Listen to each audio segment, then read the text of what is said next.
بسم اللہ الرحمن الرحیم۔ السلام علیکم ورحمۃ اللہ وبرکاتہ۔ معزز خواتین و حضرات، آج ہم جو وظیفہ لے کر آپ کی خدمت میں حاضر ہوئے ہیں وہ بہت ہی اسپیشل وظیفہ ہے۔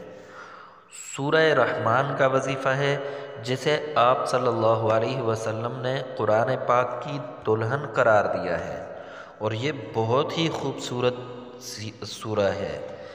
اس کے پڑھنے کا سننے کا الگ ہی مزہ ہے۔ تو خصوصاً اگر آپ کے کہیں رشتے کا مسئلہ ہے، کوئی رشتہ نہیں ہو رہا ہے، یا پھر کوئی بیماری ہے، خصوصاً دماغ سے متعلق بیماریاں ہیں، فالج ہے، کوئی بھی ایسی بیماری ہے، اس سے چھٹکارا چاہتے ہیں، یا پھر آپ کی کوئی حاجت ہے اور خصوصاً وہ حاجت رزق سے متعلق ہے، تو یہ وظیفہ اپنا معمول بنائیں۔ انشاءاللہ چند دنوں کے اندر آپ کی بیماری ختم ہو جائے گی، رشتے کا مسئلہ ہے رشتہ ہو جائے گا، اگر کوئی اور حاجت ہے، بڑی سے بڑی حاجت ہے، وہ حاجت آپ کی پوری ہو جائے گی۔ تو اب آتے ہیں وظیفے کی طرف۔ تو وظیفہ آپ نے عشاء کی نماز کے بعد کرنا ہے، اور یہ آپ نے جمعرات کو شروع کرنا ہے۔